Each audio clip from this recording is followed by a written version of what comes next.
Bismillahirrahmanirrahim. Assalamualaikum warahmatullahi wabarakatuh. Di video kali ini admin kembali berbagi informasi buat rekan-rekan semua terkait dengan penyelesaian honorer. Nah, kita mendapatkan informasi update dari salah satu BKD teman-teman ya, di mana peluang untuk lolos menjadi ASN itu besar sekali teman-teman ya, besar sekali. Dan yang kedua, informasi terkait dengan teman-teman yang sudah mendaftar dan pastinya pendaftaran sudah ditutup ya, kecuali Kemenak, yang mana nanti peserta itu TMS dan MS. Nah, yang TMS bagaimana alasannya, contoh alasannya, dan nanti yang MS ini seperti apa juga, dan bagaimana cara untuk mengetahui atau melihatnya. Nah, ini sangat penting teman-teman ya. Jadi silahkan disimak saja videonya dengan baik, jangan di skip agar tidak salah dalam memahami informasi yang admin bagikan. Jika ada suara-suara berisik, abaikan saja. Nah, yang pertama teman-teman ya, yang pertama kita akan bisa melihat ini untuk hasil individu ya. Ini per individu, hasilnya nanti seperti ini.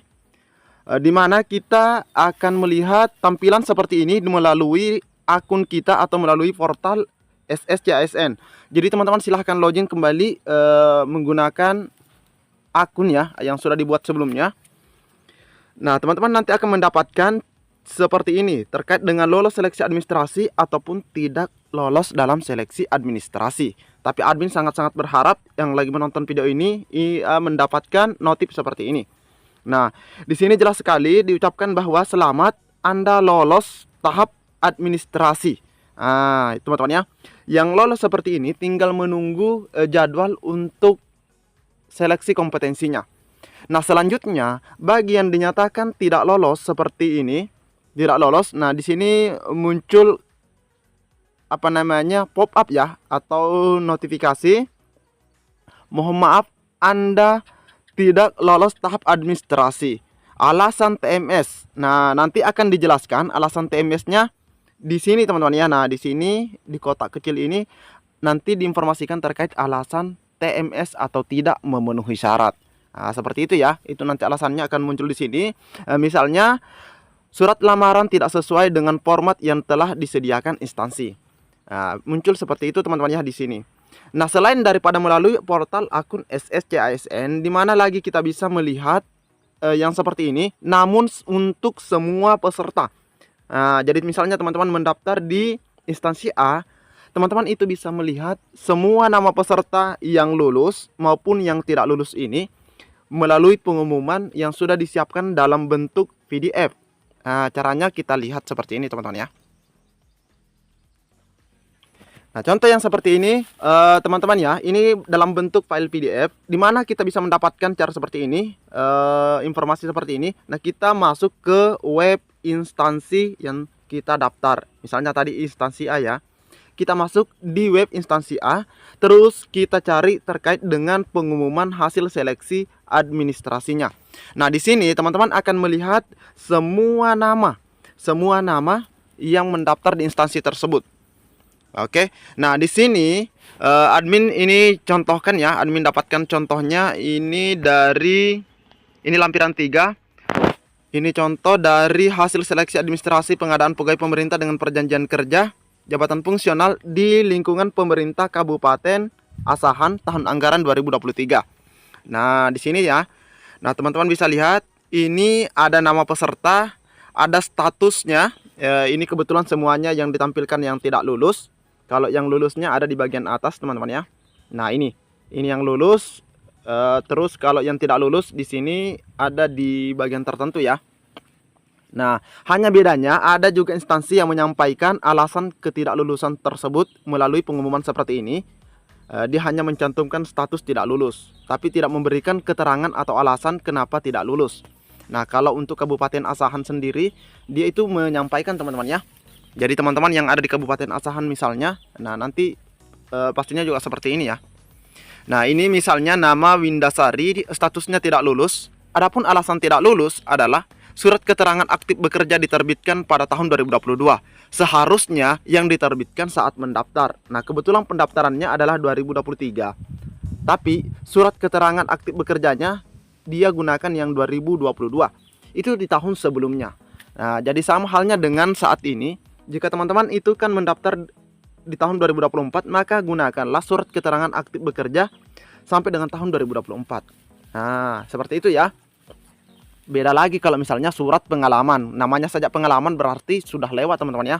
Apalagi pengalamannya itu minimal 2 tahun. Nah, pastinya kan ada dari tahun sebelumnya. Oke. Jadi ini kita bisa lihat untuk semua peserta. Nah, ini teman-teman ya. Nah, misalnya ini ada Tia Andriani tidak lulus, syaratnya alasannya di sini surat pernyataan 5 poin tidak sesuai persyaratan. Terus ada juga transkrip nilai yang diunggah tidak lengkap. Nah, ini kepotong biasanya nih. Nah, hati-hati ya. Biasanya IPK-nya tidak tidak terscan. Biasanya ya. Terus nah ini untuk kesehatan, masa berlaku STR sudah berakhir 20 April 2023. Sudah berakhir, dia tidak melakukan perpanjangan pada saat mendaftar. Nah, ini ada juga salah dalam mengunggah. Nah, ini admin selalu sampaikan teman-teman ya. Hal yang sepele seperti ini mohon diperhatikan. Salah dalam mengunggah dokumen di mana transkrip nilai yang diunggah KTP dan surat keterangan aktif bekerja diunggah transkrip nilai, dan tidak mengunggah surat keterangan aktif bekerja dari pimpinan unit kerja. Nah, ini kesalahannya fatal sekali teman-teman ya.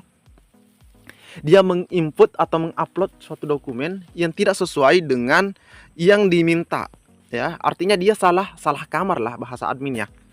Nah, ini. Jadi ini adalah contoh-contoh peserta yang tidak lulus. Nah, pastinya nanti juga setelah pengumuman itu seperti ini juga teman-teman ya.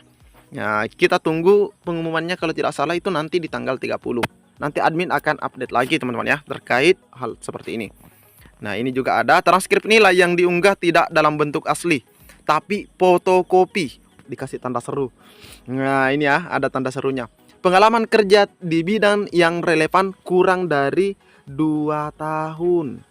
Nah, ini juga teman-teman ya. Jadi ini adalah contoh-contoh peserta yang dinyatakan TMS dan yang MS. Ini adalah cara kedua ya, melalui web instansi. Cara pertama adalah melalui portal SSCASN. Oke, ini adalah kabar baik dan kabar kurang baik melalui pengumuman ini, karena tadi ada yang lulus ya, contohnya. Nah, selanjutnya admin akan menyampaikan kabar yang baik dari BKPSDM, info terbaru di hari ini.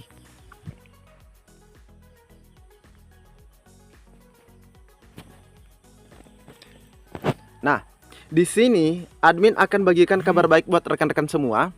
Nah, ini informasinya hari ini 25 Oktober. Jumlah pelamar P3K dan total formasi beda tipis. Beda tipis, peluang besar honorer jadi ASN. Alhamdulillah ya.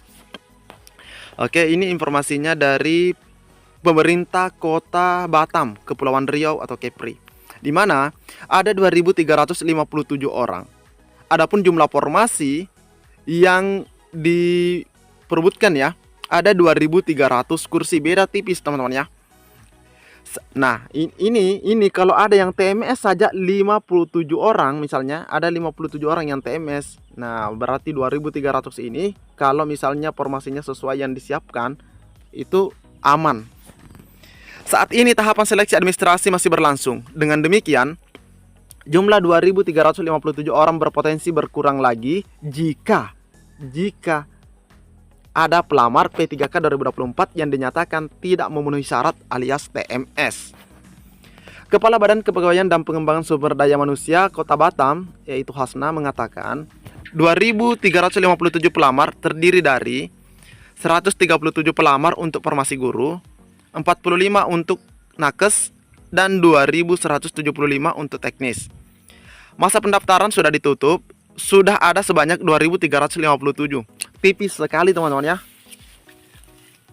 Dia menjelaskan saat ini pihaknya sedang dalam proses seleksi administrasi hingga 29 Oktober sampai akhir bulan ya. Nah, sedangkan pengumumannya, nah ternyata benar ya, pengumumannya nanti 30 sampai 1 November. Jadi teman-teman nanti cek lagi informasi yang admin sampaikan ya. Ini nanti di tanggal 30 Oktober terkait pengumumannya, di mana pemerintah Kota Batam membuka sebanyak 2.300 formasi untuk penerimaan P3K, yang mana terdiri dari 109 formasi untuk guru. Nah, tadi guru ada 130 berapa tadi teman-teman ya? 130 sekian. Sedangkan formasi yang disediakan ada 109, 67 formasi tenaga kesehatan dan 2.100 2024 untuk tenaga teknis. Sekretaris Daerah Kota Batam, Jeffrydin Habib menjelaskan, pendaftaran dilakukan melalui portal SSCASN secara daring. Proses seleksi akan dilakukan dalam 2 tahap. Nah, tahap pertama dikhususkan untuk bagi pelamar prioritas. Nah, ini kita sudah tahu juga. Kemudian untuk tahap kedua akan dimulai 17 November atau di pertengahan bulan ya. 17 November sampai dengan 31 Desember untuk yang rekan-rekan yang sudah mencapai 2 tahun masa kerjanya tapi non database serta lulusan PPG. Jeffrey menjelaskan pula bahwa seleksi P3K akan menggunakan mekanisme peringkat terbaik dengan mempertimbangkan pengalaman kerja minimal 2 tahun untuk jenjang pemula, terampil, mahir, penyelia, dan ahli pertama, serta minimal 3 tahun untuk jenjang ahli muda. Pengecualian berlaku bagi P3K jabatan fungsional dosen, pengawas sekolah, dan kesehatan. Jadi terkait dengan formasi yang sudah disiapkan dan dari jumlah peserta yang mendaftar di tahap 1 itu tipis sekali. Namun tadi kita belum mendapatkan informasi berapa yang TMS mendaftar teman-teman ya. Berapa yang TMS nanti akan diumumkan kembali. Jadi ini adalah informasi yang dapat admin bagikan kepada rekan-rekan semua terkait dengan cara mengecek hasil MS dan TMS-nya dan terkait peluang untuk mendapatkan formasi pada seleksi P3K 2024. Cukup sekian. Assalamualaikum warahmatullahi wabarakatuh.